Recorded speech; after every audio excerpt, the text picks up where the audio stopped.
Hello, আসসালামু আলাইকুম। সবাই কেমন আছেন? আমি জানি তোমরা সবাই অনেক এক্সপেকটেশন নিয়ে আজকে ক্লাস করতে আসছো। সব থেকে বড় কথা হচ্ছে কোনো এক্সপেকটেশন রাখবা না। শিখতে আসছো, শিখবা। আর আমরা আজকে ফার্স্ট টু লাস্ট ক্লাস করব। যারা এর আগে আমার ক্লাস করছো, আজকে আমি টোটাল 3টা গল্প বলবো। এর আগে যারা ক্লাস করছো তারা 2টা গল্প শুনে ফেলছো, তবে আমি চেষ্টা করব ওগুলোতে একটু পরিবর্তন নিয়ে আসতে। আর আজকে আমি একটা নতুন গল্প বলবো। আমার কথা যদি শোনা যায় একটু কমেন্টে বলো। ভয়েস ক্লিয়ার হলেই আমরা ক্লাস শুরু করব।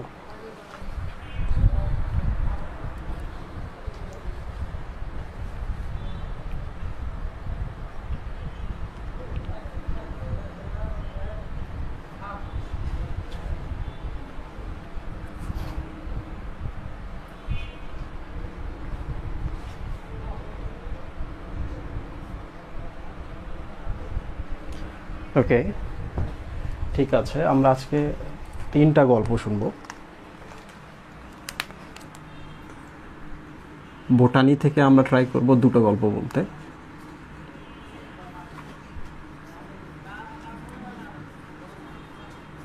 জুলজি থেকে 2টো। সময় পেলে আমরা 4টাই বলবো, তবে 60 মিনিটে তো এতগুলো গল্প বলা যাবে না। জুলজি থেকে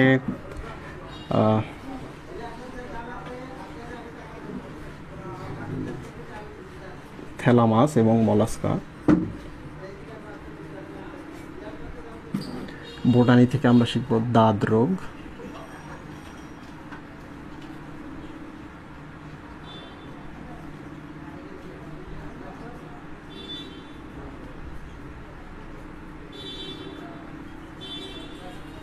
উদ্ভিদের কাণ্ড। সো এই 2টো গল্প আমি বলেছি আমার ক্লাসে, তোমরা সবাই জানো। তবে আমি চেষ্টা করব, যেহেতু তোমরা আবার আসছো, তোমাদের জন্য নতুন কিছু অ্যাড করতে। নতুন জিনিস জানলে ভাল লাগে। আর এখান থেকে আমি এই 2টোর গল্প তোমাদের বলিনি, যারা পুরাতন আছো, আমার যারা কোর্সে আছো। তো দেখা যাক। এই গল্পটা একটু বেশি বড়, বাট এই গল্পটা যদি আমরা পড়তে পারি তাহলে আমাদের টিস্যুতন্ত্র যে চ্যাপ্টারটা আছে, চ্যাপ্টারটা পুরোটাই শেষ হয়ে যাবে। তোমরা তো জানো এই চ্যাপ্টারটা আমি 3 থেকে 4 দিনে ক্লাস নিই। সো এটা শেষ করা সম্ভব না। Is everything okay?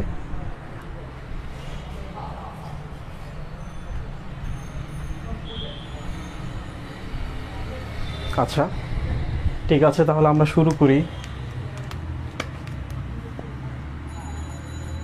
মলাস্কা দিয়ে। কেন আমি মলাস্কা দিয়ে শুরু করছি, এর কারণ হলো তোমরা সবাই যারা ক্লাস 10 শেষ করে চলে আসছো তারা টপিকটা, শব্দটা জানো। শব্দটা যেহেতু জানো, তাহলে এর যে বৈশিষ্ট্যগুলো আছে, বৈশিষ্ট্যগুলো আমাদের জানতে হবে, মনে রাখতে হবে। তো আমার টার্গেট হচ্ছে একটু গল্প ছলে যেন পুরো টপিকটা মাথায় থাকে, এটা বুঝিয়ে দেওয়া। টপিকগুলোতে যে নতুন নতুন কিছু শব্দ আসবে, এই শব্দগুলোর ব্যাখ্যা জানতে হবে, শব্দগুলো কেন আসলো, কিভাবে আসলো। যেহেতু আমাদের 3 দিনের ক্লাস, তাহলে আজকে আমরা শুধু গল্প শুনবো। যতটুকু ব্যাখ্যা না হলেই নয়, এই ব্যাখ্যাটুকু শুনবো। পরের দিনে আমরা শব্দ জট দেখব। লাস্টের দিনে আমরা দেখব কিভাবে লজিকগুলা কাজ করে, কিভাবে একটা থেকে আরেকটা কিভাবে আসে। সো আমরা আজকে শুরু করি মলাস্কা। তোমরা একজন বিজ্ঞানীর নাম জানো,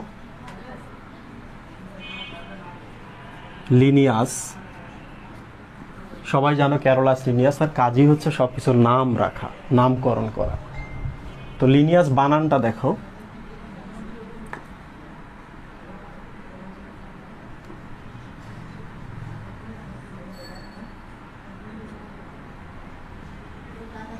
সম্ভাব্য এরকম বানানটা আছে, যদি ভুল হয়ে থাকে তোমরা কারেকশন করে নিবা। তো বিজ্ঞানী লিনিয়াসের মনে অনেক কষ্ট। কষ্ট হওয়ার কারণ হচ্ছে, দেখো, তার বানানের মধ্যে 2টা ডাবল এন আছে। তো সে পৃথিবীর সব কিছুর নামকরণ করতে পারে, এমনকি নামকরণের সে কৌশলটা আবিষ্কার করছে। তার মনে অনেক কষ্ট হচ্ছে, তার নামের বানানের মধ্যে 2টা ডাবল এন আছে, 2টো ডাবল এন আছে। তার খুব ইচ্ছা যে ডাবল এন দুটো যেন আলাদা না থাকে, একসাথে করে ফেলার খুব ইচ্ছা। একসাথে থাকলে ভালো হবে, ব্যাপারটা খুব ভালো লাগবে। সো সে চিন্তা করলো 2টা ডাবল এনের বিয়ে দিবে। তো বিয়ে দেওয়ার জন্য বা একসাথে করার জন্য সে এখন খুঁজতেছে যে এই জিনিসটা কার উপর গছিয়ে দেওয়া যায়। তোমরা তো জানো, 2টা যদি এন আমরা একসাথে করি তাহলে এটা কিন্তু এম হয়ে যায়, রাইট? এম হয়ে যায়, এম। তো আমরা তো জানি এম থেকেই হচ্ছে মলাস্কা। তাহলে আজকে আমরা শিখব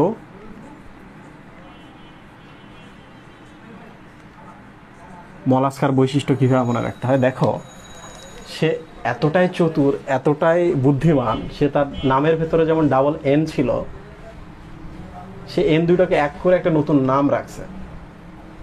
বাট তার মধ্যে যে অভাবটা ছিল, এই অভাবটা সে এর মধ্যে ঢোকাই দিছে। দেখো, এর মধ্যে দুইটা ডাবল এল দিয়ে দিয়েছে, দুইটা আলাদা আলাদা। সো আমরা তো সবসময় চেষ্টা করি যে আমাদের কষ্টটা আরেকজনের মধ্যে ছড়াই দিতে, আমাদের সাফারিংসগুলো যেন আরেকজন ভোগ করে। তো এই হলো ঘটনা। লিনিয়াস একদিন দেখলো যে একটা নতুন পর্ব হচ্ছে, সে পর্বটার নামকরণ করলো। করার কারণ হচ্ছে তার ডাবল এন ছিল, এন দুটোকে সে এক করবে, করে ফেলছে। লুক, আমরা তো জানি লিনিয়াস হচ্ছে ছেলে।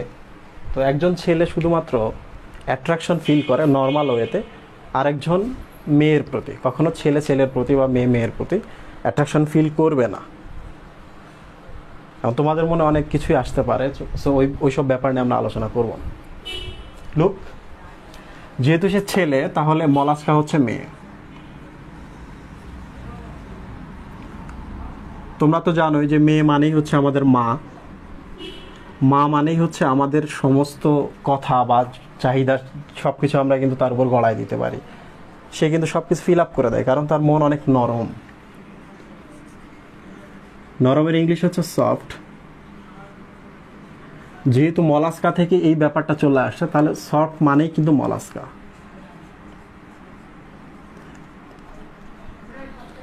পরীক্ষায় প্রশ্ন আসে, নরমদেহী প্রাণী কোনগুলা? চোখ বন্ধ করে লাগাই দিবা মলাস্কা। সবাই নরম, বাট এর স্পেশালিটি হচ্ছে এর সারা শরীরটাই নরম। কারণ কি, সারা শরীরটা হাড্ডি নয়, মাংস দ্বারা তৈরি। ঠিক আছে, তো আমরা পরের গল্পগুলো যাওয়ার আগে আমরা এটা শেষ করব। লুক, কিভাবে আমরা এর বৈশিষ্ট্যগুলো মনে রাখতে পারি। এক, মলাস্কা কি, ছেলে না মেয়ে? আমি প্রশ্ন করব, তোমরা মনে মনে উত্তর দিবা। মলাস্কা ছেলে না মেয়ে? মেয়ে। মেয়ে মানে কি, শক্ত না নরম? শক্ত, দ্যাট মিন্স নরম। তাহলে নরম থেকে হচ্ছে নরম দেহি। যারা নরম, দ্যাট মিন্স তাদের শরীরের ভেতরে কি আছে? হাড্ডি আছে না মাংস আছে? মাংস আছে। তাহলে তারপরের শব্দটা হচ্ছে মাংস, মাংসল। দেখো, আমরা কিন্তু দুটো শব্দ পেয়েছি এখানে, সেটা হলো নরমদেহী, মাংসল। ক্লিয়ার? নরমদেহী এবং মাংসল। একটা জিনিস মনে করবা, সেটা হচ্ছে একটা সময় ছিল যে আমাদের বাবা মারা বিবাহ করছে, বিবাহ করার পর 40, 50, 60 বছর সংসার করছে, কিন্তু কখনো তাদেরকে কেউ আলাদা করতে পারেনি। এর একটাই কারণ হচ্ছে হরমোনাল ব্যাপার বলো আর যাই বলো না কেন, মেয়ে মানুষ যদি একবার কাউকে মন দিয়ে দেয়, সে মা হোক আর নিজেদের বোন হোক বা নিজেদের গার্লফ্রেন্ড হোক, নিজেদের বউ হোক, তাদেরকে তুমি কেটে যদি দুই টুকরো করো, তারপরও কিন্তু তাদের মাথায় যে ভালোবাসার লোক আছে, তুমি তাকে কখনোই খণ্ডিত করতে পারবে না। তাহলে অখণ্ডকায়িত। ক্লিয়ার? তাহলে দেখো, আমরা এখানে অনেকগুলো শব্দ পেয়ে গেছি। এক নম্বর হচ্ছে মলাস্কা নরমদেহী, মলাস্কা মাংসল, মলাস্কা দ্বিপার্শ্বীয় প্রতিসাম্য। দেখো, পুরোটাকে কিন্তু আমি মাছ বরাবর ভাগ করে দিয়েছি। এরপরেরটা হচ্ছে এদের মাথা হচ্ছে একজনের জন্য, তার মানে হচ্ছে মাথাটা কিন্তু নির্দিষ্ট, সুনির্দিষ্ট। তাহলে মলাস্কা পরের প্রাণীদের একটা সুনির্দিষ্ট মাথা আছে। আরেকটা হচ্ছে অখণ্ডকায়িত, এদেরকে খণ্ডিত করা যায় না। আমি কিন্তু এখানে দ্বিখণ্ডিত করছি, এখানে অখণ্ডকায়িত বলছি। এর কারণ কি? কারণ হচ্ছে একটা কেঁচো দেখবা যে কেঁচোগুলো কিরকম খোলা যায়, সুন্দর করে খোলা যায়, কিন্তু মলাস্কাকে কিন্তু খোলা যায় না। কারণ খণ্ড খণ্ড খণ্ড খণ্ড নয়। আমাদের কিন্তু হাতের দিকে তাকাও, আমি কিন্তু চাইলেই চামড়াটা যদি তুলে ফেলি, এখানকার হাড্ডি থেকে এই জায়গাটা কিন্তু টেনে খুলতে পারি। তার মানে আমরাও কিন্তু খণ্ডিত, মানুষ খণ্ডিত। বাইরে থেকে খণ্ড বোঝা যাচ্ছে না, আমাদের ভেতরে খণ্ডগুলো আছে। এই জন্য মানুষকে বলা হয় অভ্যন্তরীণ খণ্ডকায়িত প্রাণী। ভেতরে ভেতরে আমরা খণ্ডিত। আমাদের যে মেরুদণ্ডটা আছে আমরা তো জানি যে একটার পর একটা এইভাবে 33টা হাড় দিয়ে তৈরি। হাড়গুলো সব আলাদা করা যায়, প্রত্যেকটা হাড়ের মাঝখানে একটা করে চাকতি দেওয়া আছে। তাহলে আমরাও কিন্তু খণ্ডিত। আমাকে কি তাকালে বোঝা যাচ্ছে যে মেরুদণ্ডগুলো আলাদা? বোঝা যাচ্ছে না। তাহলে আমরা অভ্যন্তরীণভাবে খণ্ডিত, রাইট? ওকে, এই পর্যন্ত কি তোমরা সবাই বুঝতে পারছো?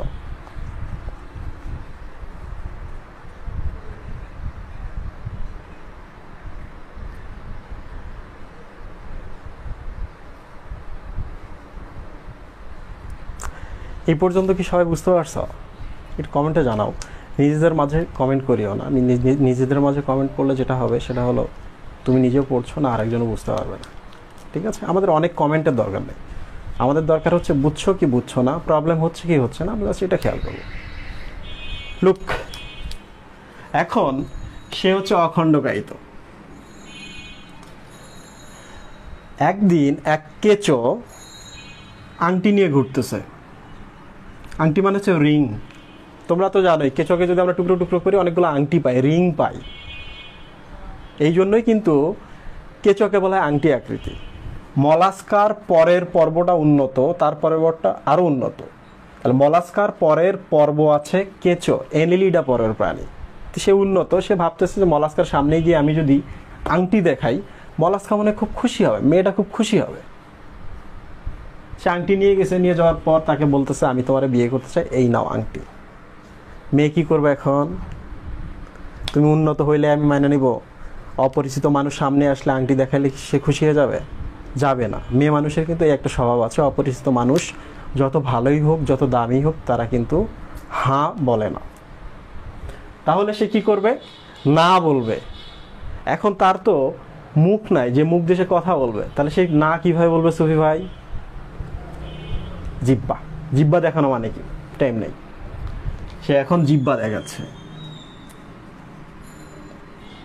লুক, মলাস্কা পরের মেয়েটা এখন জিব্বা দেখাচ্ছে কাকে? কেঁচোকে। তোমার আংটির টাইম নেই। তাহলে মলাস্কা পরের প্রাণীদের কি আছে? জিব্বা আছে। এখন বলো তো মলাস্কা পর্বের শরীরে হাড্ডি আছে? নাই, সব মাংস। তাহলে জিব্বাটা কি মাংসল না হাড্ডি সার? মাংসল। সুফি ভাই, একটা অপরিচিত মানুষকে আপনি রাস্তায় জিব্বা দেখাইলেন, সামনে থাকতে পারবেন? পারবেন না। এখন আপনাকে কি করতে হবে? দৌড়ে পালাতে হবে, রাইট? আর মলাস্কা এখন দৌড় দিছে। মলাস্কার কি পা আছে যে দৌড়াবে? হাত আছে কি দৌড়াবে? প্রত্যেকটা প্রাণীর পা আছে, হাত না থাকলেও পা আছে। তাহলে মলাস্কান পায়ে ভর দিয়ে দৌড় দিবে, কারণ জিব্বা দেখাইছে। পা। মলাস্কা পরের প্রাণীর শরীরে কি হাড্ডি আছে? নাই। কি আছে?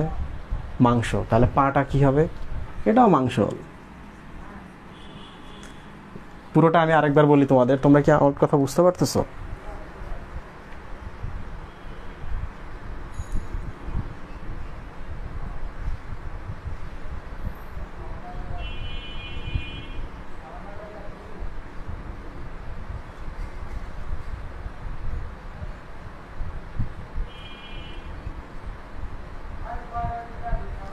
সাবাস।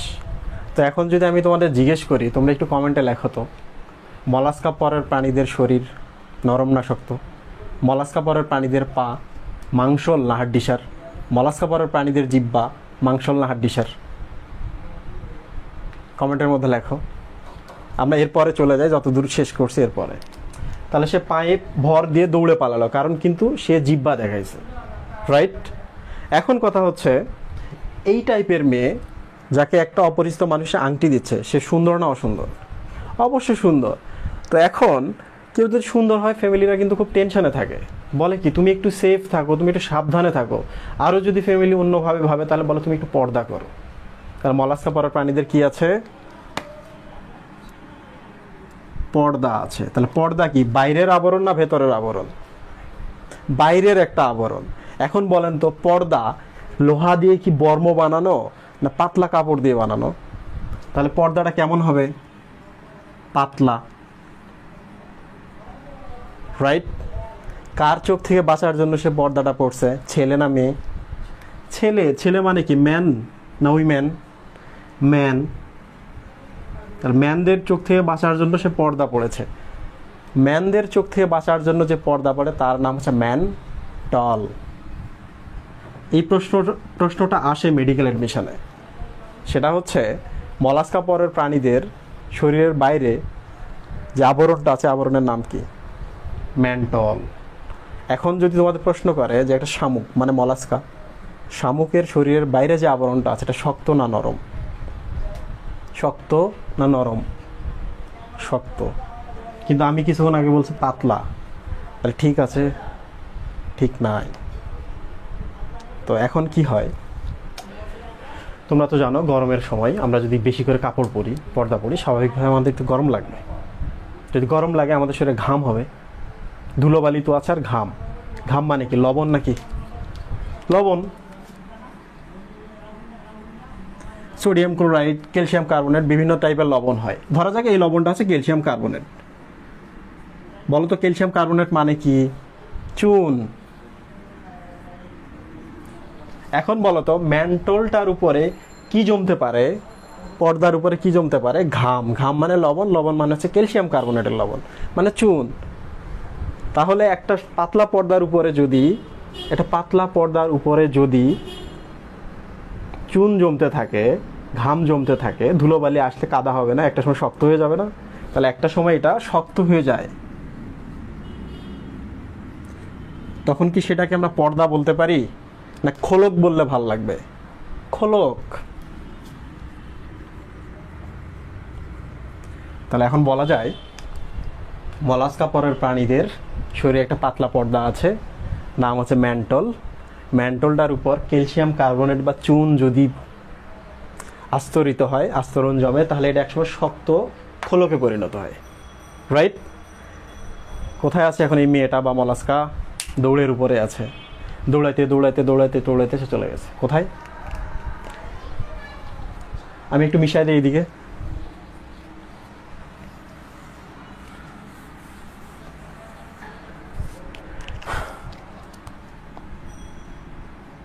এদিক থেকে লিখি। সে দৌড়াইতে দৌড়াইতে চলে গেছে বান্ধবীর কাছে, ফ্রেন্ডের কাছে। কারণ প্রথম যে খারাপ ভালো সব কিছুই কিন্তু আমরা ফ্রেন্ডের সাথে শেয়ার করি। তাই যেহেতু সে মেয়ে, তাহলে সে বান্ধবীর সাথে শেয়ার করো। রাইট? বান্ধবীর কাছে গিয়ে বলছে যে এই অবস্থা, আমাদের থেকে উন্নত এক কেঁচো আংটি নিয়ে আমার কাছে আসছে। আইসা আমারে বলছে উইল ইউ ম্যারি মি? আমি তো তাকে জিব্বা দেখায় পায়ের উপর ভর দিয়ে দৌড়ে পালায় আসছি। দৌড়ে যদি পালায় সে হাঁপাবে না সুবি ভাই? হাঁপাবে। খেয়াল করে দেখেন, শ্বাস নিলাম আমি কি দিয়ে? নাক দিয়ে। নাক মানে কি? আমার ভেতরে আছে একটা ফুসফুস। রাইট? মলাস্কা পানিতে থাকে না স্থলে থাকে? স্বাভাবিক দৃষ্টিকোণে পানিতে। যেহেতু সে পানিতে থাকে, কিন্তু মাঝে মাঝে তো আমরা দেখতে পাই যে মাটির উপরে মলাস্কা উঠে আসছে। মলাস্কা মানে কিন্তু শামুকের কথা ভাবো, তো সে মাটিতেও আসে। রাইট? তো পানিতে যারা শ্বাস প্রশ্বাস নেয় সুই ভাই, তাদের কি থাকে?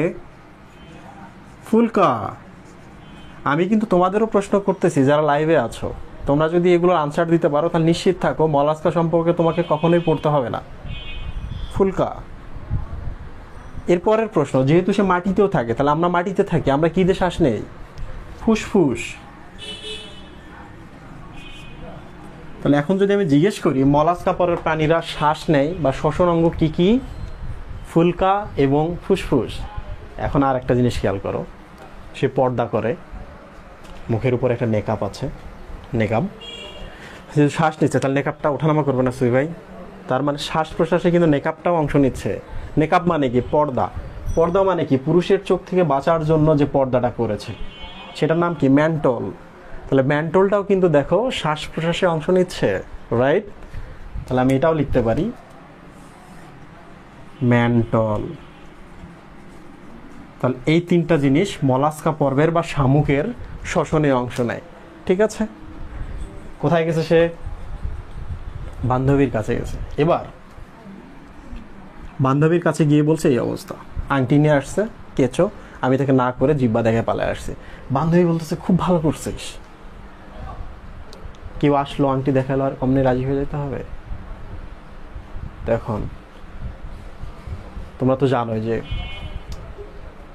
তোমাদের বেস্ট বান্ধবী আছে, তো এটাকে তোমরা অন্যভাবে নিও না। তোমার বান্ধবী কিন্তু মনে মনে বলছে শুধু তোরেই বলে, আমার কেউ বলে না কেন? তার মানে কি, মুখে এক কথা ভেতরে আরেক কথা। তাহলে আমরা বলতে পারি না তার ভেতরে জিলাপির প্যাঁচ, তার পেটে জিলাপির প্যাঁচ। পেট মানে কি, পৌষ্টিক নালী, নাড়িহুড়িগুলা। তাহলে বান্ধবীর পেটে এরকম জিলাপির প্যাঁচ আছে, পৌষ্টিক নালীগুলো জিলাপির প্যাঁচের মতো। তাহলে আমরা বলতেই পারি পৌষ্টিক নালী পেঁচানো। যারা শার্লক হতে চাও তারা এটার দিকে একটু তাকাও তো। আমি যদি এই অংশটুকু কেটে নেই, নিয়ে সোজা করে দাঁড় করাই দিই এই জিনিসটাকে, খেয়াল করে দেখো এটা এইরকম হয়ে যাচ্ছে, তাই না? কি আকৃতি ছিল এটা? এ আকৃতি, ভি আকৃতি না ইউ আকৃতি? ইউ আকৃতি। তাহলে পৌষ্টিক নালীগুলো পেঁচানো কিন্তু ইউ আকৃতি।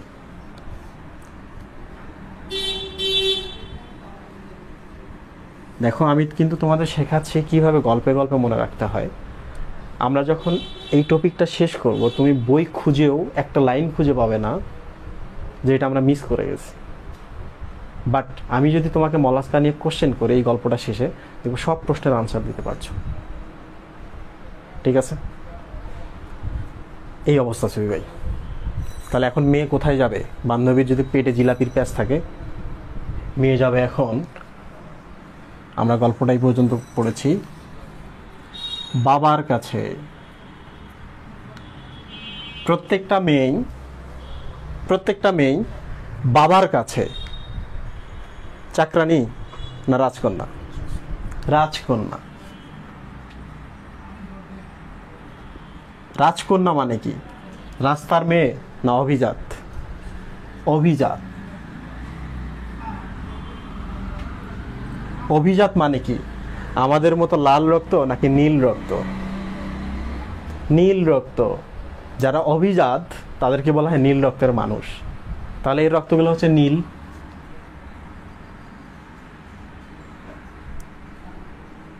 নীল রক্ত। দেখো আমাদের রক্ত কিন্তু এই সাইডে আমি লিখি এখানে লাল, কারণ আমাদের যে হিমোগ্লোবিন আছে এর জন্য লাল। হিমোগ্লোবিন আয়রন আছে, এই আয়রনটার জন্য লাল দেখায়। বাট যদি আয়রনের বদলে আমরা এখানে কপার দেই, কপার আয়ন দেই, তাহলে এটা কিন্তু নীল রং ধারণ করবে। ঠিক আছে? তো সাপে কাটার পর কিংবা অক্সিজেনের যদি কখনো অভাব হয় আমাদের শরীরে, আমাদের ত্বকগুলা, এই নখগুলা, এই এয়ার লোবিউলগুলা, নাকের টিপগুলা, ঠোঁটগুলা নীল হয়ে যায়। সাপের বিষে নীল কিংবা অক্সিজেনের অভাবে নীল। তো এটাকে আমরা বলি সায়ানোসিস। জানার দরকার নাই, সায়ানো শব্দটা মনে রাখো, এটা কিন্তু আমরা বায়োলজিতে পাবো।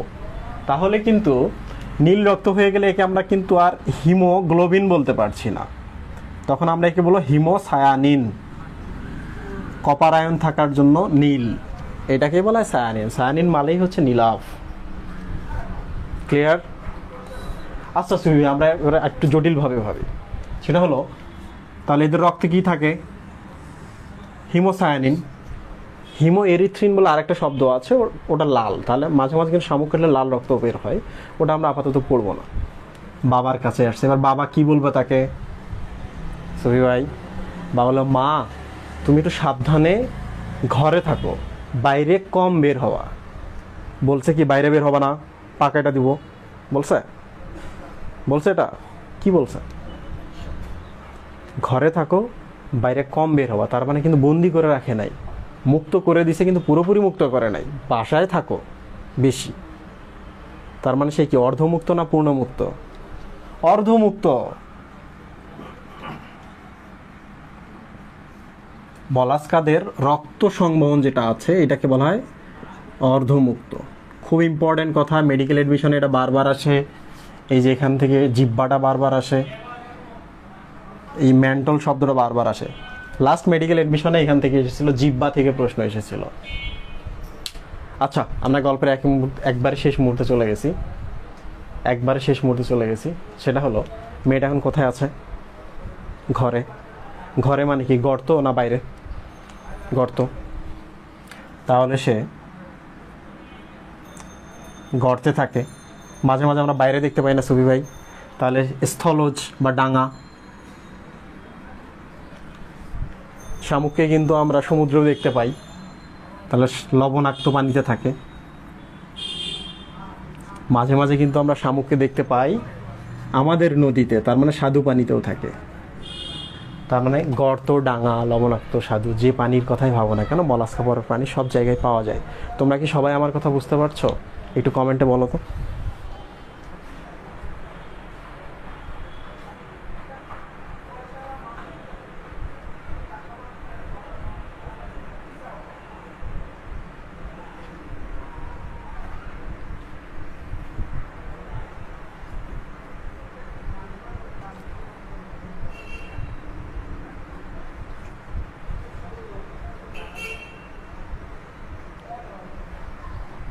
সাবাস, আমরা কিন্তু এরপর খুব অস্থির একটা গল্পের দিকে চলে যাব।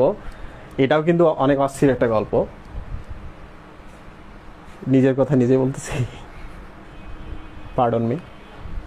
ওকে, দেন চলে আসি আরেকটু ডিপে, এবং লাস্ট লাইন এই গল্পের, সেটা হলো সুবি ভাই সে কি ছিল? মেয়ে ছিল, রাইট? মেয়ে ছিল, তাহলে মেয়ে যদি থাকে কোথাও, তাহলে ছেলেও থাকবে, রাইট? ছেলেও থাকবে। খেয়াল করে দেখো, কিছু প্রাণী মেয়ে, কিছু প্রাণী ছেলে, মাঝামাঝি কিছু নাই, মাঝামাঝি কিছু নাই। তার মানে যেটা মেয়ে, তার মানে সে মেয়ে, এক লিঙ্গিক, মানে সে মেয়ে। সে যদি ছেলে মেয়ে একাই হইতো, তাহলে আমরা বলতে পারতাম উভয় লিঙ্গিক, তাই না? তাহলে আমরা মেয়েটাকে কি বলবো? এক লিঙ্গিক। ছেলেটাকে বলবো এক লিঙ্গিক। তাহলে ব্যাপারটা হচ্ছে এরা এক লিঙ্গিক, এক লিঙ্গিক। মলাস্কা পরের প্রাণীরা এক লিঙ্গিক। মাঝে মাঝে বইতে উভলিঙ্গিক বলা আছে, ওটা তোমরা এমনিতেই দেখে নিবা, সব তো আর গল্পের মধ্যে সাজানো যায় না। লুক, আমাদের কিন্তু গল্প শেষ হয়ে গেছে, তবে লাস্ট 5 লাইন। আমাদের হৃৎপিণ্ড থাকে এখানে সামনের দিকে, বুকের দিকে। এটাকে আমরা বলি অঙ্কীয় হৃৎপিণ্ড। পিছনে তো থাকে না, পিঠে থাকে, পৃষ্ঠীয় থাকে না। কেঁচো কিন্তু উন্নত। সে মলাস্কার সামনে বা শামুকের সামনে এসে বলছে, এই হচ্ছে আংটি, উইল ইউ ম্যারি মি? তাহলে সামনে আসছে, বলার সাথে সাথে কিন্তু হৃৎপিণ্ড যদি এখানে থাকে, ধাক্কা দিবে, ধাক্কা দিলেই তো রাজি হবে, রাইট? তার মানে মলাস্কার হৃৎপিণ্ড সামনে আছে, জিব্বা দেখে যদি পালাইছে, তাহলে ধরে নিতে পারি ওর হৃৎপিণ্ড কোথায়? পেছনে। তাহলে মলাস্কা পরের প্রাণীদের হৃৎপিণ্ড হচ্ছে পেছনে, পৃষ্ঠীয় হৃৎপিণ্ড। ক্লিয়ার? দেখো, এখানে আমি একটা ইন্টারেস্টিং জিনিস বলি। আমরা উন্নত, আমাদের কর্ডাটা যারা, তাদের মেরুদণ্ড বা স্নায়ুগুলো থাকে পেছনে, হৃৎপিণ্ড থাকে সামনে। যারা আবার অনুন্নত, আর্থ্রোপোডার কথা ভাবেন, এই মলাস্কার কথা ভাবেন, তোমরা যে তেলাপোকার কথা, ঘাস ফড়িংয়ের কথা, তাদের কিন্তু আমাদের মতো না। আমাদের হৃৎপিণ্ড সামনে, ওদের হচ্ছে স্নায়ুতন্ত্র সামনে, আমাদের স্নায়ুতন্ত্র পেছনে বা মেরুদণ্ড পেছনে, ওদের হৃৎপিণ্ডটা পেছনে, উল্টা। খুব কঠিন ব্যাপারটা? কঠিন না। কর্ডাটাতে গিয়ে কিন্তু এই স্পেশাল ব্যাপারটা চলে আসছে। তো হৃৎপিণ্ড যদি থাকে, হৃৎপিণ্ডের সাথে রক্তনালী থাকে, রক্ত সংবহন থাকে, রক্ত থাকে, সব কিছু পেছনে। এই হচ্ছে ব্যাপার। তো আমরা কিন্তু মলাস্কা শেষ করে ফেলছি। দুটো প্রশ্ন তোমাদের করি, তোমরা কমেন্টে লিখবা। এক, পৃথিবীতে ছেলের সংখ্যা বেশি না মেয়ের সংখ্যা বেশি? ছেলে। তাহলে মলাস্কা কি সেকেন্ড না ফার্স্ট? সেকেন্ড, কারণ এরা মেয়ে। তাহলে পৃথিবীতে যে 9টা মেজর পর্ব আছে, মেজর পর্বের মধ্যে ফার্স্ট হচ্ছে আর্থ্রোপোডা, ওটা বাদ দাও, মশা মাছি বেশি। সেকেন্ড কিন্তু হচ্ছে মলাস্কা সংখ্যার দিক থেকে। এক, মেয়ে, সাথে সাথে আমরা মদ অ্যাড করে দিই, মেয়ে মদ, তার মানে হচ্ছে চরিত্রহীন যারা, তারাই কিন্তু এগুলো করে, রাইট? মেয়ে মদ এদের পেছনে করে। চরিত্রহীন কারা? মেয়ে মদের পেছনে করে। মদেরও তো মেলা দাম। তার মানে হলো যাদের টাকা পয়সা আছে, যারা অভিজাত, তারা কিন্তু মেয়ে এবং মদের প্রতি একটা নেশা থাকে, মেয়ে বা মলাস্কার প্রতি একটা নেশা থাকে। মলাস্কা মানে হচ্ছে খোলস। যারা অভিজাত, তারা পৃথিবীর বিভিন্ন জায়গায় যায়, ঘুরতে গিয়ে খোলসগুলা, জিনিসগুলা নিয়ে বাসায় নিয়ে আসে সাজানোর জন্য। বোঝা গেল? এখন আমি তোমাদের প্রশ্ন করব এই টপিক থেকে, তোমরা আনসার করবো, ঠিক আছে? কমেন্টে। গল্প শেষ?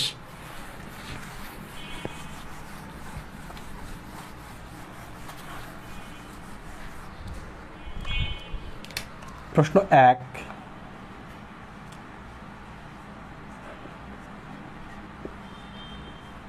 রক্ত সংবহন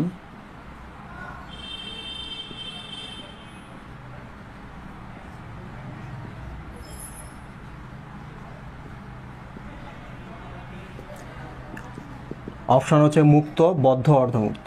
2,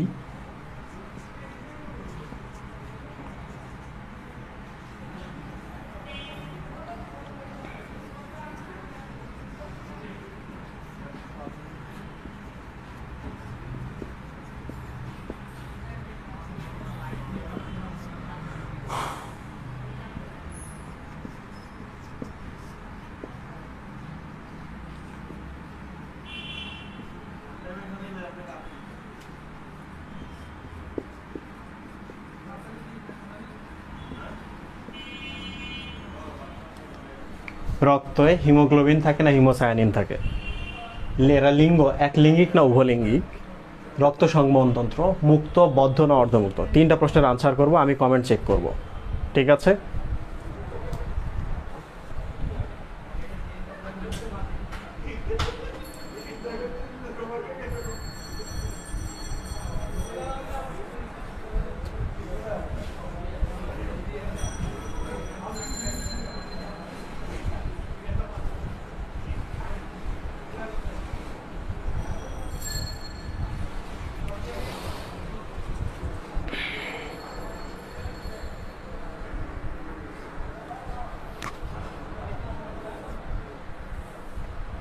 শ্রী ভাই খেয়াল করেন, এখানে যে 3টা প্রশ্ন আছে এর মধ্যে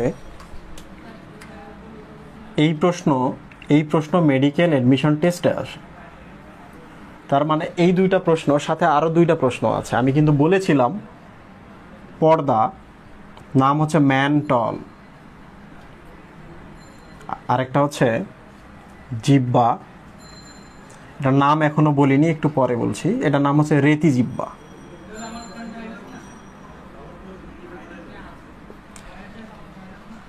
এই 4টা লাইন যদি এই চ্যাপ্টার থেকে পড়তে পারে, এই টপিকটা থেকে, নিশ্চিতভাবে সে মেডিকেল এডমিশন টেস্টে 100% কোশ্চেনের আনসার করতে পারবে এই টপিক থেকে। তার মানে হলো, দেখেন সবাই কিন্তু গল্প শোনার পর সবাই 2-3টারই সঠিক আনসার করছে। দ্যাট মিনস যদি আমরা বায়োলজিটাকে গল্প পড়তে পারি তাহলে কিন্তু প্রবলেম সলভ হয়ে যায়। তাহলে তোমরা যারা পড়ছো অবশ্যই নিজেরা গল্প বানানোর চেষ্টা করবা, হেল্প নিবা, একটু গল্প আকারে একটু মজা করে পড়বা, ঠিক আছে?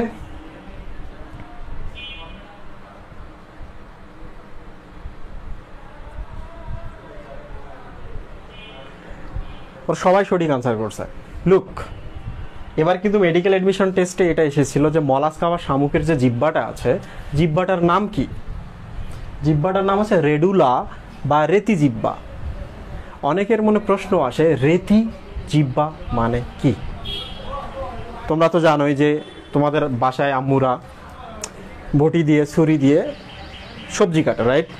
মাঝে মাঝে কিন্তু ধারগুলো শেষ হয়ে যায়, রাইট? তখন কি করে, কিছু লোক এসে এরকম র্যাত দিয়ে ঘষে ঘষে ঘষে ঘষে ধারালো করে, তাই না?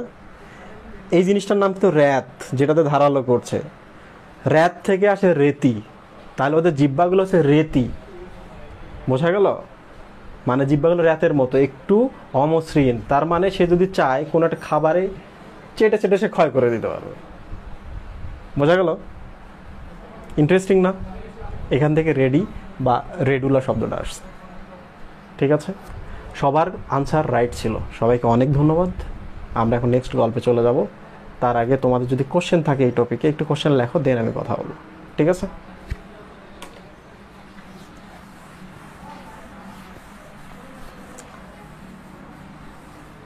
ডান।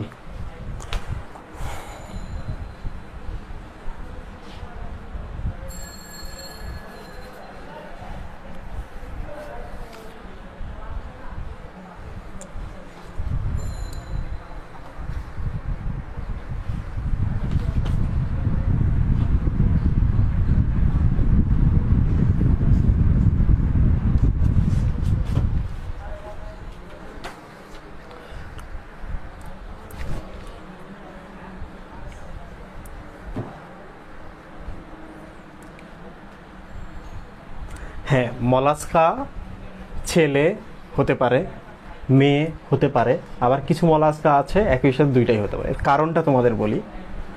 1 নম্বর পর্ব থেকে শুরু করে ধীরে ধীরে 9 নম্বর পর্ব বা আমরা চলে আসছি। খেয়াল করে দেখবা আমাদের মধ্যেও কিন্তু উভলিঙ্গিক আছে। ভালো করে খেয়াল করো, আমাদের মধ্যে উভলিঙ্গিক আছে। ধর্মীয় ব্যাপারটা আমরা এই মুহূর্তে আলোচনা করব না, আমরা বিবর্তনের কথা চিন্তা করি, যে প্রাণীগুলো বিবর্তিত হয়ে হয়ে উন্নত হয়েছে। তার মানে কিছু মিস্টেক থেকেই যায়। আমাদের মধ্যে মিস্টেক আছে না, উভলিঙ্গিক আছে না? সেমভাবে যেহেতু আমরা নবম, তার মানে যারা ফার্স্ট তারা একেবারে অনুন্নত, যারা ফোর্থ ফিফথ তারা অনুন্নত, তার মানে তাদের মধ্যে এই ভুলগুলো আছে। তাহলে এগুলো হচ্ছে বিবর্তনের ব্যাপার, সো ওদের মধ্যেও আছে।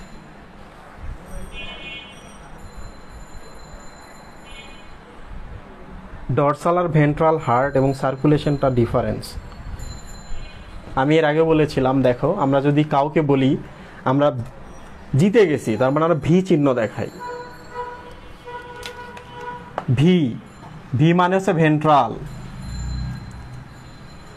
খেয়াল করে দেখো, আমি কিন্তু পেছনে ভি দেখাইনি, সামনে দেখিয়েছি। তার মানে আমার সামনটাকে আমি ভি বলবো, ভিতে হচ্ছে ভেন্ট্রাল, তাহলে সামনটা হচ্ছে ভেন্ট্রাল। তাহলে পিঠটার নাম কি হবে? ডরসাল। তাহলে ভেন্ট্রাল মানে হচ্ছে, ডরসাল মানে হচ্ছে পৃষ্ঠীয়, আর ভেন্ট্রাল মানে হচ্ছে অঙ্কীয়। অঙ্কীয়র সব থেকে সহজ অর্থ হচ্ছে বুক, আর পৃষ্ঠীয় মানে হচ্ছে পিঠ।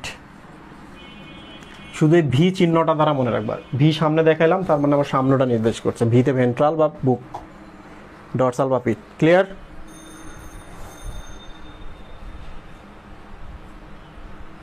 মাথার বিষয়টা একটু বোঝায় দেন। তার মানে হলো 1 নম্বর যে পরিফেরা পরের প্রাণীটা এসেছে, তার কিন্তু মস্তিষ্ক নাই। 2, 3, 4, 5 এইভাবে যখন উন্নত হচ্ছিল, তখন ধীরে ধীরে স্নায়ু মস্তিষ্ক তৈরি হওয়া শুরু হচ্ছিল। সব থেকে উন্নত হলাম আমরা। তার মানে আমাদের আগের যে পর্বগুলো, তাদেরও মস্তিষ্ক আছে, আমাদের মতো উন্নত নয়। তো এদের মস্তিষ্ক বা সুস্পষ্ট মস্তিষ্ক তৈরি হয়েছিল।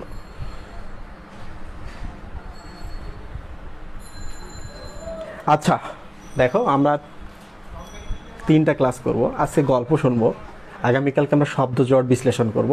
থার্ড ডেতে গিয়ে কিন্তু আমরা লজিক শিখবো। লজিক মানে হচ্ছে কেন হলো, কিভাবে হলো, কেন অর্ধমুক্ত, এগুলো নিয়ে আমরা বিস্তারিত কথা বলবো। কেন হিমোগ্লোবিন, কেন হিমোসায়ানিন, কেন হিমোএরিথ্রিন বলা হচ্ছে, কেন তাদের বর্ণগুলো চেঞ্জ হয়ে যাচ্ছে। 3টা ক্লাস আছে। তাহলে আজকে আমি অর্ধমুক্ত নিয়ে কোনো বিশ্লেষণ করলাম না। সেকেন্ড গল্প।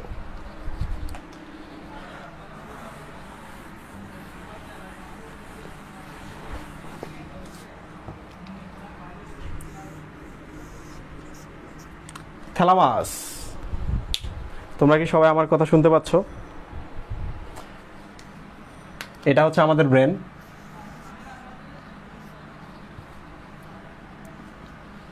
এটা হচ্ছে আমাদের ব্রেন। ক্লিয়ার? ব্রেনের ভেতরে আরেকটা জায়গা থাকে এইরকম ভেতরের দিকে। এইটার ভেতরে থাকে আবার আরেকটা জিনিস। এই লাল জিনিসটা দেখতে পাচ্ছ, এর নামই হচ্ছে থ্যালামাস। ক্লিয়ার? আচ্ছা সুফি ভাই, এটা যদি বাসা হয়, তাহলে এই যে ঘরটাকে আমরা কি বেডরুম বলতে পারি না? দেখে কিন্তু মনে হচ্ছে ওটাই বেডরুম। তাহলে থ্যালামাস শব্দের অর্থ কি? বেডরুম। বেডরুমে থাকে বেড, তার থ্যালামাস শব্দের অর্থই হচ্ছে বেড। যেহেতু ওটা মাঝখানে একটা ফাঁকা জায়গার ভেতরে আছে, তাহলে আমরা বলতে পারি ওটা একটা চেম্বার, প্রকোষ্ঠ। তাহলে এটার মানে হচ্ছে চেম্বার।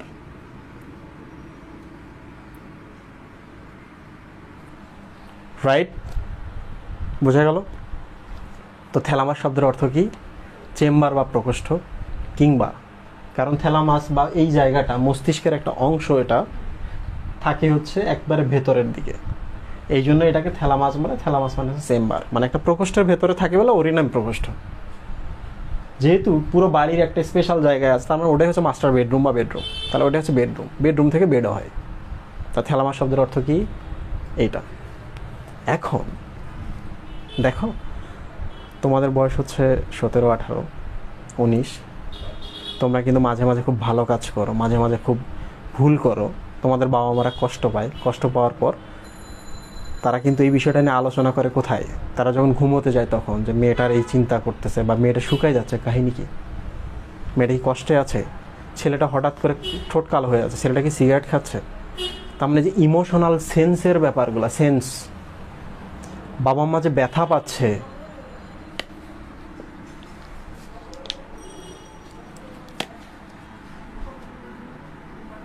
বাবা মা যে ব্যথা পাচ্ছে, পেইন, সেন্স বা সংবেদ, এগুলো কোথায় আলোচনা হয় সুফি ভাই? বেডরুমে। তাহলে এখন আমি যদি তোমাদের জিজ্ঞেস করি বেডরুমের কাজ কি, ব্যথা নিয়ে আলোচনা করা, সংবেদনশীলতা বা সেন্স নিয়ে আলোচনা করা, তাহলে আমি কিন্তু বলতে পারি যে এইটাই হচ্ছে কেন্দ্র। আমাকে একটা এখানে কামড় দিচ্ছে, কামড়টা ব্যথাটা কোথায় যাচ্ছে? মাথায়। মাথার কোন অংশে যাচ্ছে? একবার ভেতরে থ্যালামাস নামে একটা জায়গায় যাচ্ছে। তাহলে আমি বলতে পারি না এটাই হচ্ছে পেইন পারসেপশন বা পেইন নামক ব্যথা বা ব্যথা গ্রহণের সেন্টার? বলতে পারি না সুফি ভাই? একই সাথে আমি ব্যথা পেয়েছি, আমার বাবা মা বেডরুমে গল্প করছে, তারা যদি কোনো সিদ্ধান্ত নিয়ে ওটা বাস্তবায়ন করে, কেন্দ্র কোন জায়গা? না, বেডরুম। তার মানে এটাকে আমি বলতে পারি সংবেদন সেন্টার বা সংবেদন কেন্দ্র বা রিলে স্টেশন।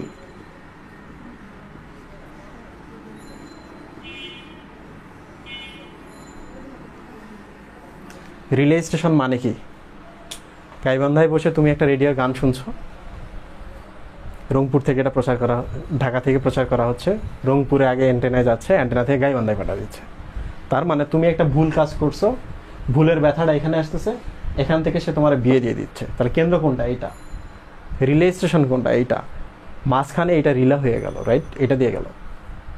তাহলে প্রশ্ন হতে পারে যে সংবেদনশীলতা বা সংজ্ঞা বা সেন্সের রিলে স্টেশন কোনটা? থ্যালামাস। পেইন কোথায় যায়? থ্যালামাসে।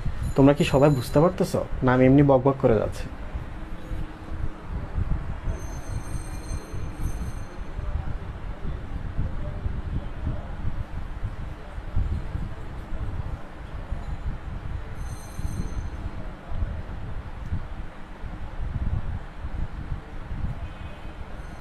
সবাস, ওরা বুঝতে পারতেছে। দেখো আমরা কিন্তু ক্লাসের শেষ মুহূর্তে চলে আসছি। কতক্ষণ ক্লাস হয়েছে? 45 মিনিট, 46 মিনিট। তাহলে আমাদের হাতে আছে আর 14 মিনিট। যতটুকু বলা যায় আমরা বলে শেষ করব, ঠিক আছে? লুক, এখন আমি ব্যাখ্যা করব থ্যালামাসের আসলে কাজ কি। শুধু এই দুইটাই না, আরও আছে। লুক, বেডরুম মানে হচ্ছে বাবা মার জায়গা। ধরা যাক মলাস্কা যেহেতু মেয়ে পড়ছে, আজকে শুধু মেয়ে নিয়েই আলোচনা করব। তাহলে এটা হচ্ছে মেয়ে, থ্যালামাস হচ্ছে মেয়ে। তাহলে তার নাম কি হবে? মিস থ্যালামাস, রাইট সুই ভাই? মিস থ্যালামাস ব্যথায় আছে, পেইনের মধ্যে আছে, রাইট? তাহলে এত পেইন, সে একদিন কমলাপুর রেল স্টেশন দিয়ে যাচ্ছে।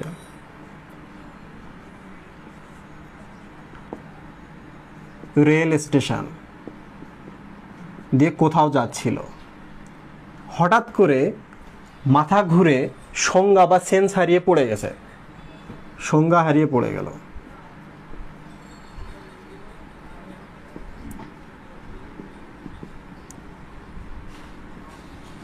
ঠিক আছে সুই ভাই, তাকে আমরা ধরাধরি করে কোথায় নিয়ে আসলাম? হাসপাতাল। লোক, আমি কিন্তু অলরেডি দুটো ক্লু দিয়ে রাখছি। এক নাম্বার হচ্ছে রেল স্টেশন, তার মানে হচ্ছে রিলে স্টেশন।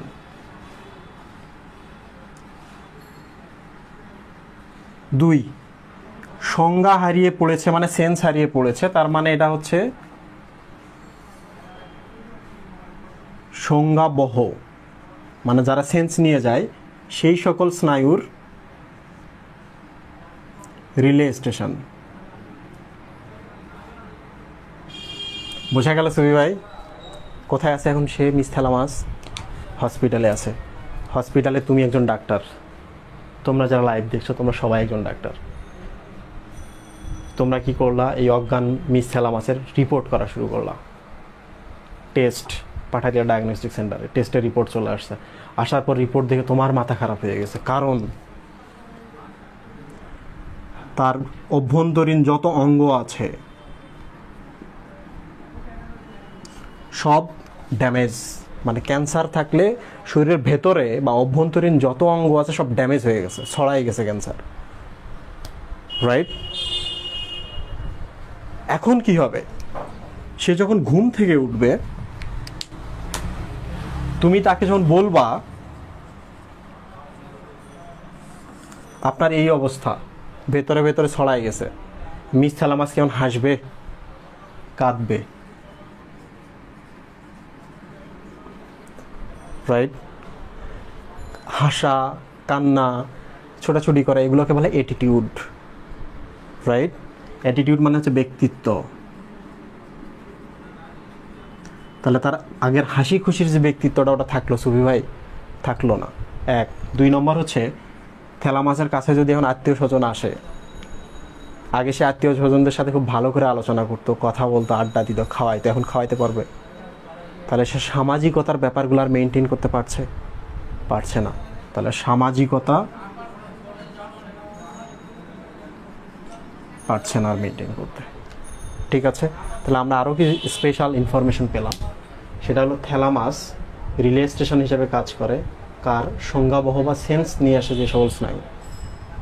পাশাপাশি ব্যক্তিত্ব সে নির্ধারণ করে, তুমি কেমন ব্যক্তি হবা এটা নির্ধারণ করছে।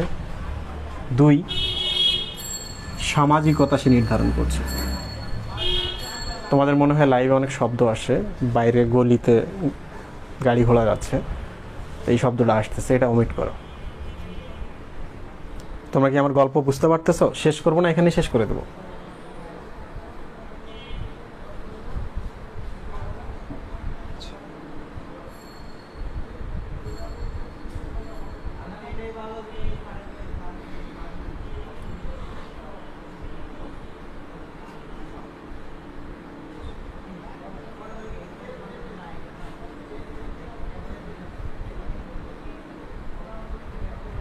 ওকে, ঠিক আছে, শেষ করি। এখন এই ঘটনাটা কোথায় ঘটতেছে সুই ভাই? হাসপাতালে ঘটতেছে। এখন সে তো সেন্স হারাই ফেলছিল, ফিরছে, আবার সে ঘুমাই গেছে রাত্রেবেলা যখন ঘুমাই গেছে, তখন নার্স এসে তাকে ওষুধ খাওয়ানোর জন্য ডাকতেছে, দেখে কথা বলতেছে না, নড়তেছে না। নার্স ভয় পেয়ে গেছে, নির্ঘাত মিস থ্যালামাস মারা গেছে, দৌড়ে গেছে হুপহাপ ধুপধাপ করে ডাক্তারের ঘরে। ডাক্তার সাহেব এই অবস্থা, মিস থ্যালামাস শব্দ করছে না, নিশ্চয়ই মারা গেছে, আপনি একটু দেখেন। ডাক্তারও ছুটে চলে আসে, এসে প্রথমে বলতেছে থ্যালামাস নাম ধরে ডাকছে, কিন্তু থ্যালামাস জেগে উঠতেছে না। তখন ডাক্তার করলো কি, থ্যালামাসের এখানে একটু করে স্পর্শ করলো, থ্যালামাস একটু স্পর্শ করলো, টাচ। থ্যালামাস কোনো রেসপন্স করলো না। এরপর আমরা ডাক্তাররা যেটা করি, কোনো রোগী যদি অজ্ঞান হয়ে থাকে, সে কতটুকু অজ্ঞান হয়ে আছে এগুলো নির্ধারণের জন্য আমরা এই যে এখানে চোখের উপর এখানে একটা জায়গা আছে, এখানে একটা স্নায়ু আছে, আমরা এরকম করে ধরে জোরে চাপ দিই। যদি না মারা যায়, সে কিন্তু এরকম করে হলেও রেসপন্স করবে, আমরা এখানে চাপ দিই। তাহলে প্রথমে স্পর্শ করলাম, সে জেগে উঠলো না, এবার আমরা চাপ দিলাম, তাহলে সে ব্যথা পেয়ে উফ করে জেগে উঠলো। ব্যথা, দেখো স্পর্শে জেগে ওঠেনি, চাপ দেওয়ার পর ব্যথা পেয়ে জেগে উঠছে। ওঠার পরে কি হবে? হসপিটালে শুয়ে আছে, রাত্রেবেলা অন্ধকার, ঘুম থেকে উঠে বলছে আমি কোথায়, চারপাশের দিকে তাকাইতেছে। এই যে চারপাশ মানে হচ্ছে পারিপার্শ্ব, তাহলে পারিপার্শ্ব সম্পর্কে সে সচেতন হচ্ছে।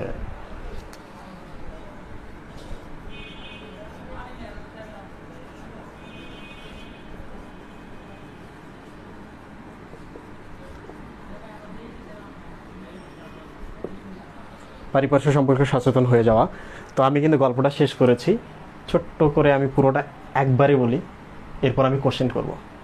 মিস থ্যালামাস মানে তো হচ্ছে চেম্বার, বেডরুম, কারণ এরা মস্তিষ্কের এখানে থাকে। এখানে আরেকটা ইম্পর্টেন্ট কথা, এই অংশটা কিন্তু মস্তিষ্কের লুক্কায়িত অংশ, হিডেন থাকে, লুকিয়ে থাকে।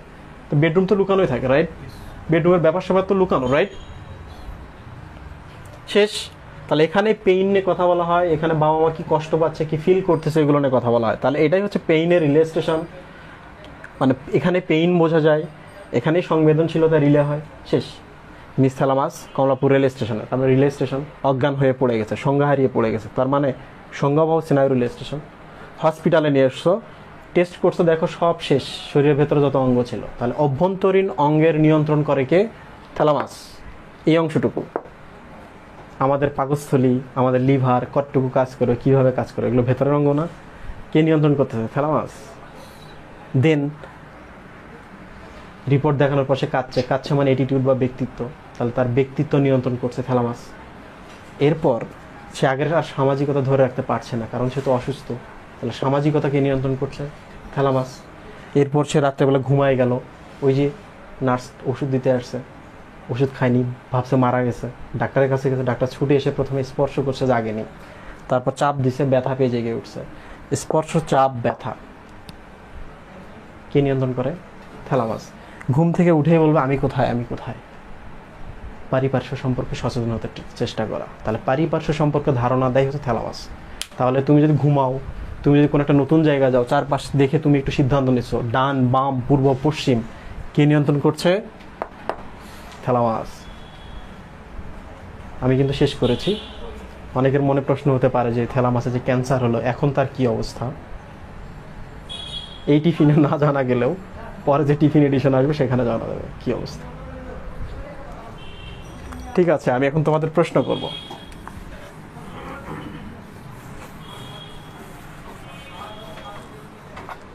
সবাই কমেন্টে লিখবা, সবগুলো প্রশ্নের উত্তর একটা কমেন্টে লিখবা।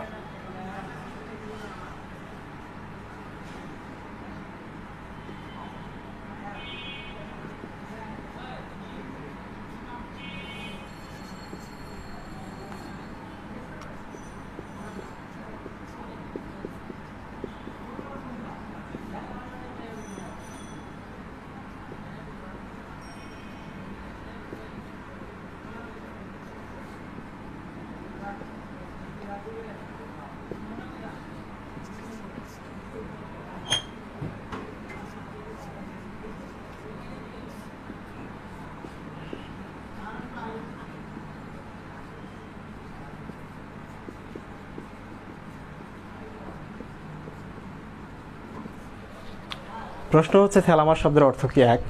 দুই নম্বর হচ্ছে এটা রিলে স্টেশন হিসেবে কাজ করে কোনটা? সংজ্ঞাবহ স্নায়ুগুলা বা যেগুলো সেন্স নিয়ে সেগুলা, না আজ্ঞাবহ স্নায়ুগুলা মানে যেগুলো নির্দেশনা নিয়ে যায় সেগুলা? তিন নম্বর হচ্ছে ব্যথা। আমাদের তো দুটো ব্যথা আছে, প্রেম ভেঙে গেছে, মনে ব্যথা, পরীক্ষা হচ্ছে না, বুকে ব্যথা। তাহলে ব্যথা দুই ধরনের, একটা মনের ব্যথা দেখা যায় না, আর একটা হচ্ছে শরীরে ব্যথা করা। তাহলে কোন ব্যথাটা থ্যালামাস নিয়ন্ত্রণ করে এ তোমরা লিখবা। ঠিক আছে?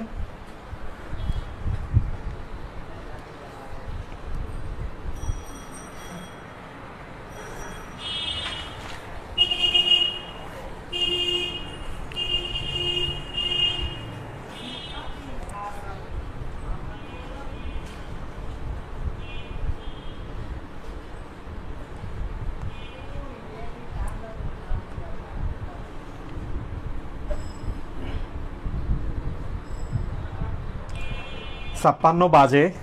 তোমাদের জন্য আজকের আমরা যেটা শেষ করেছি, আজকে দুইটার মধ্যে আমি একটা শেষ করব, যেটা ছোট উপরেরটা শেষ করে আমরা আজকে লাইভ থেকে বিদায় নেব। এটা খুব ছোট, তো এইটা যাইও না কিভাবে হচ্ছে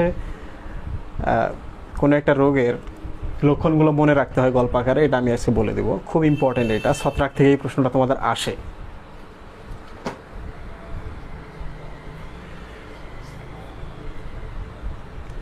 সুবি ভাই সবাই সঠিক আনসার করছে।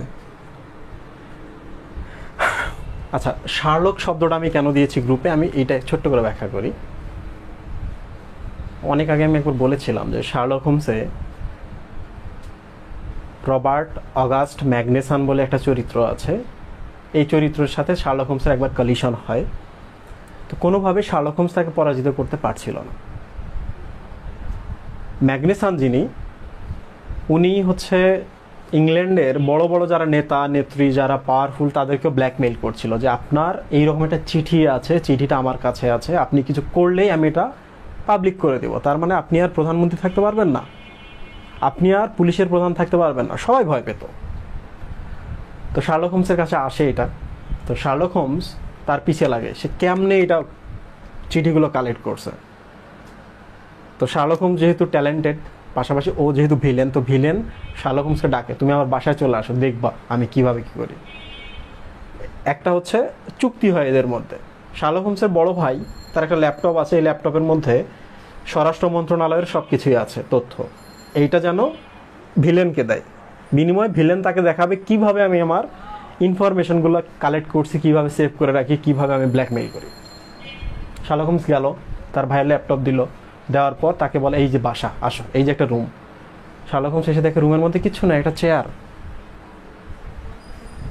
তারপর শার্লক হোমস বলে আপনার চশমাটা দেখি, চশমাটা নিয়ে দেখে না, চশমায় স্পেশাল কিছু নাই, তার মানে মনে রাখার কোনো ট্রিক নাই। তো শেষে শার্লক হোমস বুঝতে পারে যে ওই লোকটার ব্রেনটা এত ক্লিয়ার, বোর্ডে কি কি লেখা আছে সে ছবি ওঠাইতো চোখ দিয়ে। যেমন তোমরা একটা সিনেমা দেখো, সিনেমায় নায়ক নায়িকা কী করছে 3 ঘন্টা সিনেমা কিন্তু তোমরা বলে দিতে পারো, ইভেন ডায়ালগ সহ। কারণ কি? কারণ তোমাকে সিনেমা আকারে দেখানো হচ্ছে, মজা আকারে দেখানো হচ্ছে। বাট একটা বইয়ের যদি 1 পৃষ্ঠা তোমাকে পড়তে বলা হয়, তখন পড়ার পর 10 মিনিট পরে ভুলে যাও, বলতে পারো না। তার প্রত্যেকটা জিনিস হচ্ছে ছবি ওঠানোর মতো। আমাদের চোখের কিন্তু একটা দুর্বলতা আছে, আমরা ছবি ওঠাতে পারি না। চক্ষু চ্যাপ্টারটা যখন পড়ো তখন দেখবা। বাট শার্লক হোমসের ওই এপিসোডটা দেখার পর আমার মনে হয়েছে না, কোনো কিছুর দিকে যদি তাকায় থাকি তাহলে একটা ধারণা রাখা যায়। বোঝা গেল? তাহলে এগুলোকে, গল্পগুলো যেগুলো বলছি এখন তোমাদের মাথায় আমি ছবি আকারে দিয়ে দিলাম, এই 2টো টপিকে কখনো ইনশাল্লাহ ভুল হবে না। ঠিক আছে? দেখো সবাই বলছে এটা chamber, it's okay, bedroom, bed, ঠিক আছে। এটা হচ্ছে সংজ্ঞাবহ। এইটা কেউ কেউ মনের ব্যথা লিখছো, না মনের ব্যথা না, এটা হচ্ছে দৈহিক ব্যথা। এই জন্য দেখবা ওখানে লেখা আছে স্থূল অনুভূতি। স্থূল অনুভূতি মানে কি? মানে দৈহিক ব্যথাটা। আর এই যে মনের ব্যথা যেটা, সেটা কিন্তু থ্যালামাস নিয়ন্ত্রণ করে না, এটা মস্তিষ্কের আরেকটা অংশ আছে, ওটা আরেকদিন পড়াবো সময় পেলে। ঠিক আছে, শেষ।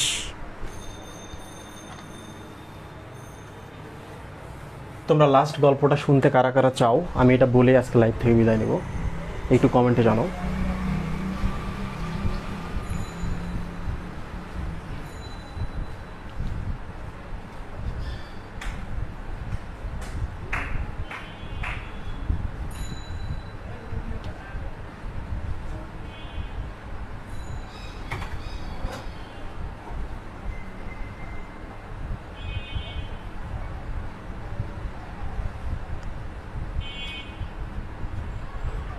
ওকে, ঠিক আছে।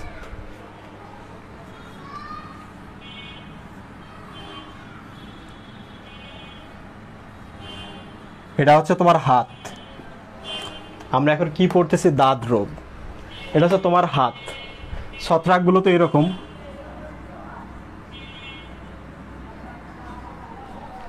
ছত্রাকগুলো কিন্তু এরকম। তো ছত্রাকের এই যে একটা খণ্ড ভাবলো যে আমি আজকে কি কি নাম আছে, রাকিব হোসেন, রাফসানা পুষ্প, মরিয়ম আক্তার, নুসরাত লামিয়া এবং সাকিব হেভেনের হাতে যাব। কোনটা? এই যে একটা ভাবলো, একটা মাত্র ছত্রাকের ছোট্ট একটা বিন্দু, এটা হচ্ছে তোমাদের হাত, এসে এই জায়গায় পড়ে গেছে। তুমি তো খুব খুশি, ও মাই গড আমার হাতে এসছে ছত্রাক, আমি তো তারা ডাকি নাই। প্রথমে তুমি লজ্জায় লাল হয়ে গেছো,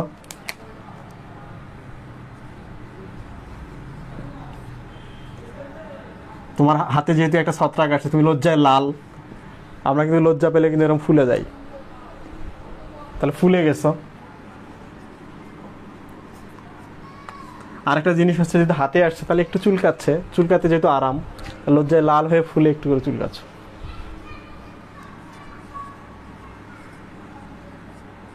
ক্লিয়ার? এটা হচ্ছে ফার্স্ট স্টেপ। তাহলে ছত্রাক যদি আক্রমণ করে দাঁত রোগ হয়। দাঁত রোগের প্রথম লক্ষণ কি? ছোট্ট একটা বিন্দু থাকবে যেটা লাল হবে, ফুলে যাবে, চুলকাবে। ঠিক আছে? সেকেন্ড, এখন সে আসার পর কি হয়েছে? সে কিন্তু প্ল্যান করে আসছে, আমি যাব সুই হয়ে কিন্তু বের হব ফাল হয়ে। তার মানে এটা আগে এরকম ছিল, ধীরে ধীরে এটা একটু বড় হয়ে গেল, তারপর আরও একটু বড় হয়ে গেল। তো এই জিনিসটা দেখার পর তোমার কি মনে হবে, রিয়েলাইজেশন কি হবে, তোমার প্রতিক্রিয়া? আগে ছিল লাল, এবার লাল বর্ণটা কমতে কমতে এবার তোমার মুখটা হয়ে গেল বাদামি, রাইট? আগে একটু আরামের চুলকানি ছিল, এবার চুলকানিটা আর একটু বাড়লো, এবার একটু ব্যথা। চুলকানি, আগে তুমি ফুলে গেছিলা, এখন কি ঘটনা করবে? তুমি তো এখন জোরে জোরে চুলকাইতেছ, একইরকম করে খাও যাইতেছ, এখন সে কি রেসপন্স করবে? তার কি চুলকানি বেড়ে যায়? তার কি হাত আছে ছত্রাকের যে তোমার এই খামচি দিবে? নাই। তাহলে সে কি করবে? থুথু দিবে তোমাকে। তুমি চুলকাচ্ছ, তারা বাইর করে দেওয়ার চেষ্টা করতেছো, এখন কিন্তু সে তোমার থুতু দিবে। থুতু মানেই হচ্ছে আঠালো, তরল বা আঠালো রস। ক্লিয়ার? আর ছিল কি হয়ে সুফি ভাই? সুই হয়ে। এখন কি হচ্ছে? ফাল। একটা সময় কিন্তু আগুন লেগে যাবে তোমার সাজানো সংসারে, তোমার সাজানো হাতে আগুন ধরাই দিস। তাহলে এখন কি হবে? ধরা যাক এটা হচ্ছে একটা জঙ্গল,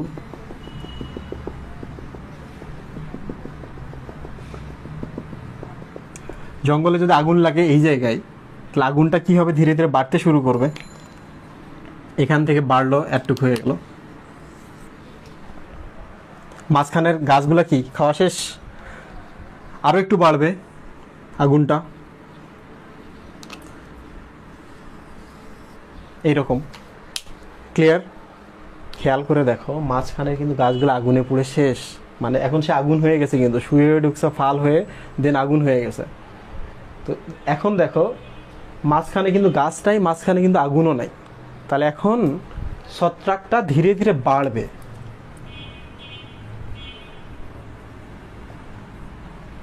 কি হবে? বৃত্তাকারে বাড়বে।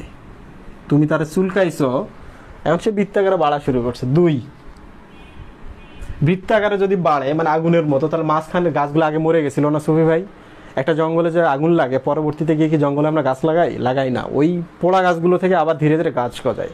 তার মানে এই যে মাঝখানটা আবার স্বাভাবিক হওয়া শুরু হবে না? হবে কি না? তাহলে আবার মাঝখানটা স্বাভাবিক হয়, মাঝখান স্বাভাবিক হয়ে যায়। চুলকানি বাড়বে না কমবে? চুলকানি কি হবে এখন? আরও বাড়বে। তোমাদের একটা স্পেশাল ট্রিক শেখাই দিই। এখন তুমি যদি চুলকাও, মাঝখানে চুলকাবে না, চুলকাবে এই জায়গাগুলোতে, কারণ ছত্রাকগুলো এখন এই জায়গাতে আছে। তাহলে এই জায়গাগুলো একটু উঁচু হবে না? আঠালো রস থেকে বের হবে? এখান থেকে বের হবে না, যেখানে ছত্রাক আছে সেখান থেকে বের হবে। এখান থেকে ছত্রাক থেকে আঠালো রস খরণ হবে। ঠিক আছে, আমরা কিন্তু লাস্ট লাইনে চলে আসছি। এখন সুফি ভাই আমরা কিভাবে তাকে প্রতিহত করার চেষ্টা করতেছি? চুলকানির মাধ্যমে। চুলকাই যদি, তাহলে নখগুলোতে আসলো না? দেখো কিন্তু নখে আসছে। তাহলে আমাদের যে নখগুলো আছে, নখগুলো এখন আক্রমণ করবে। তাহলে নখগুলো কি হবে? মরে যাবে। মরে গেলে কি বর্ণ চেঞ্জ হয়ে যায় না? নখের বর্ণ চেঞ্জ হবে, একটা সময় নখগুলো ভেঙে যাবে না? ভেঙে খণ্ড খণ্ড হবে।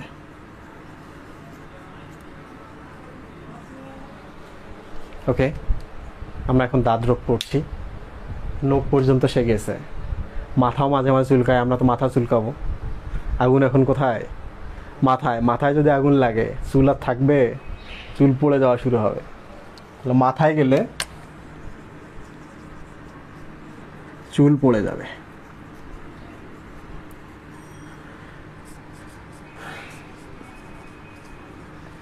আজকে আমাদের গল্প শেষ, কিন্তু লাস্ট 5 লাইন, সেটা হলো জিতে গেল কে?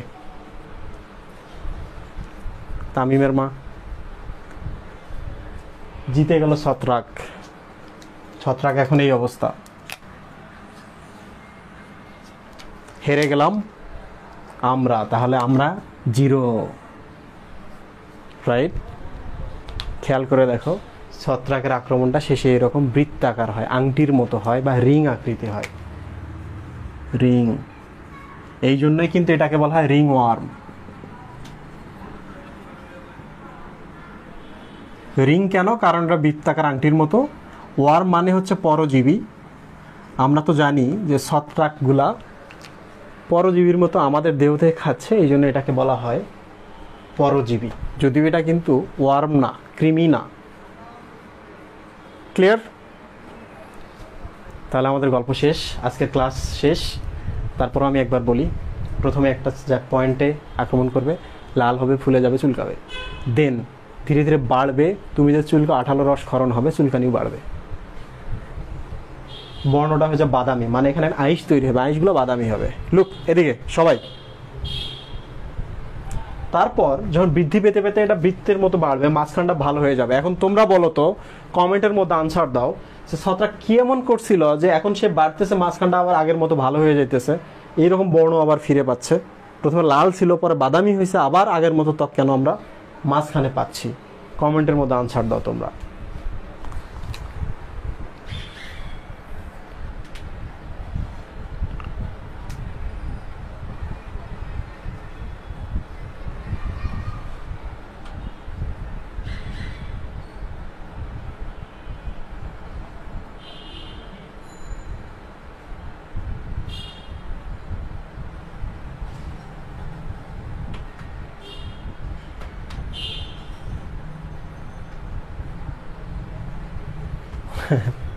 ফাল কি?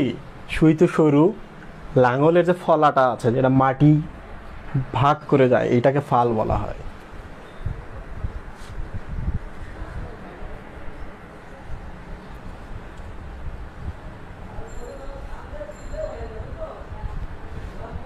আমি তোমাদের প্রশ্ন করেছিলাম যে মাঝখানের ত্বকটা কেন আবার ভালো হয়ে যায়? প্রথমে লাল ছিল, পরে বাদামি আইস তৈরি হয়েছে, এবার কেন ভালো হয়ে যাচ্ছে? এর কারণ হচ্ছে ছত্রাক কিন্তু আমাদের ত্বকে আসে, আমাদের ত্বকের এই উপরে একটা আবরণ আছে, এর নাম হচ্ছে ক্যারাটিন। ক্লাস কিন্তু শেষ, এই ব্যাখ্যাটা দিয়ে আমি শেষ করব।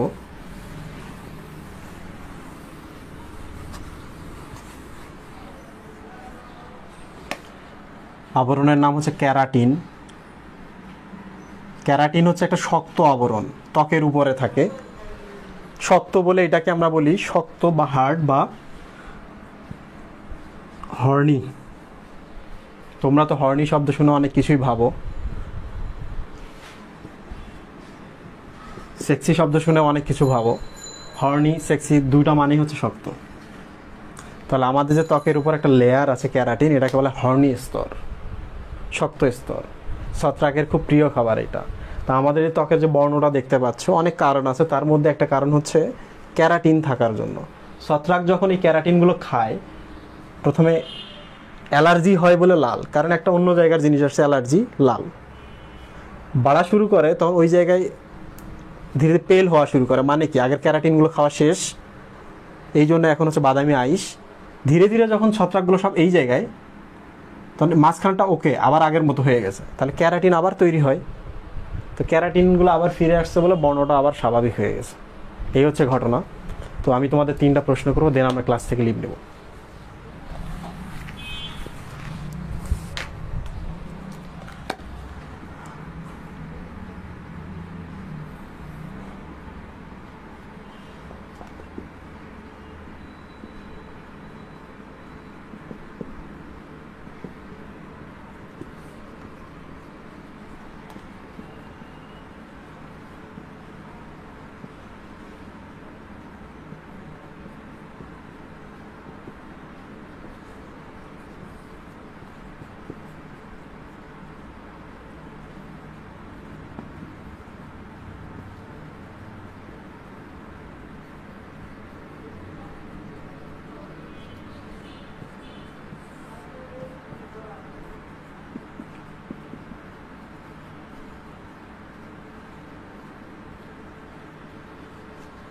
চারটা প্রশ্ন, এই 4টা প্রশ্ন শেষ হলে আমরা আজকে ক্লাস থেকে লিভ নেব।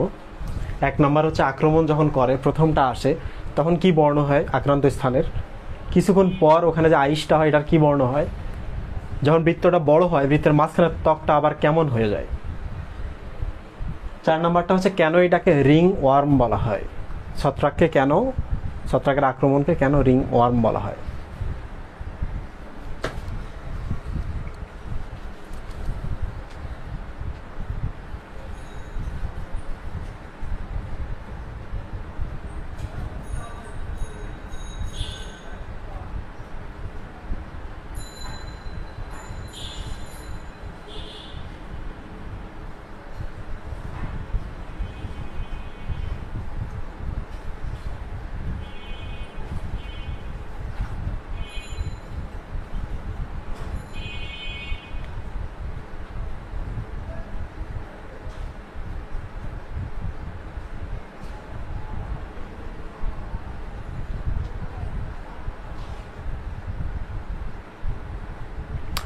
সবাই চমৎকার সঠিক উত্তর দিয়েছ। প্রথম যখন আসে লাল হয়, কারণ কি যে কোনো বাহ্যিক জিনিস আসলে আমাদের শরীরে অ্যালার্জি হয়। তোমরা তো জানো অ্যালার্জি হলে আমাদের নাকটা লাল হয়ে যায়, তাই না? অ্যালার্জি হলে নাক লাল। এরপর আবার বাদামি হয়, বাদামি আইস। এরপর বৃত্তের মাঝখানটা স্বাভাবিক হয়, কারণ আবার ক্যারাটিন ফিরে আসে।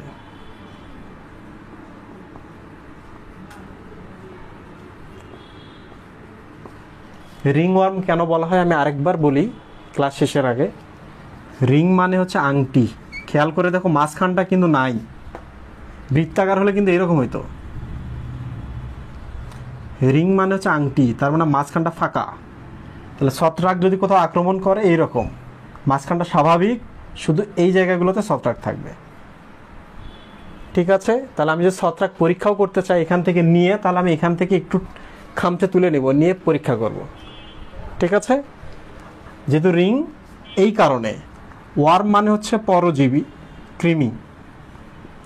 কৃমি মানে হচ্ছে পরজীবী। কেন পরজীবী বলা হচ্ছে? কারণ ছত্রাক এখানে এসে তো তোমার শরীরের ভেতর থেকে খাবার নিয়ে বেঁচে আছে, কৃমিরাও আমাদের শরীরে খাবার নিয়ে বেঁচে থাকে। তাহলে কৃমির সাথে মিলছে বলে আমরা এটাকে ওয়ার্ম বলছি। ওয়ার্ম মানে কৃমি, কিন্তু সে কিন্তু কৃমি না, স্বভাবটা কৃমির মতো এখানে। ক্লিয়ার? তো ঠিক আছে, আজকে আমাদের ক্লাস এখানেই শেষ। তোমাদের যদি কোনো প্রশ্ন থাকে, তোমাদের যদি কোনো কিছু জানার থাকে বলতে পারো খুব দ্রুত। 5 মিনিট আমি সময় নেব, তারপর আমরা ফার্স্ট ক্লাস থেকে বিদায় নেব।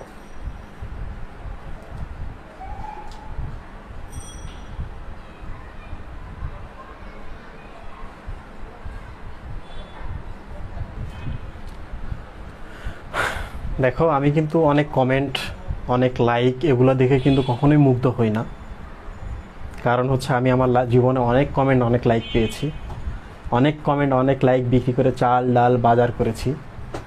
তাহলে আমি চাই যে অ্যাটেন্টিভ কিছু স্টুডেন্ট, আমি যাদের ক্লাস নিচ্ছি ওরা আসবে, শুনবে, কোশ্চেন করবে, কোশ্চেনের আনসার করবে, দেন বিদায় নেবে, মায়ের ছেলে মায়ের কাছে ফিরে যাবে। তো যাই হোক, আজকের অভিজ্ঞতাটা ভালো ছিল। অনেক মানুষের সাথে আমরা একসাথে ক্লাস নিয়েছি।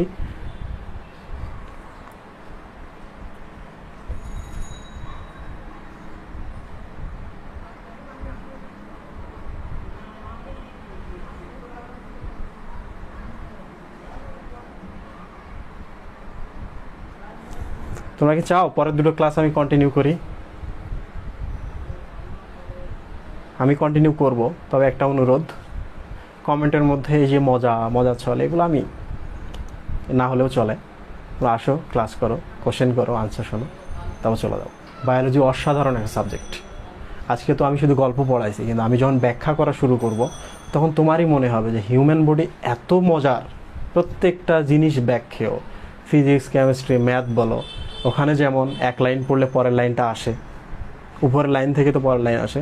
বায়োলজিও সেম, কোনো কিছুই আকাশ থেকে মানে শূন্য থেকে আসে না, নাজিল হয় না, সব কিছুরই ব্যাখ্যা আছে বায়োলজিতে। তো যাই হোক, সবাইকে অনেক ধন্যবাদ ক্লাস করার জন্য। ভালো থাকো, সুস্থ থাকো, করোনা থেকে সেফ থাকো। আল্লাহ হাফেজ।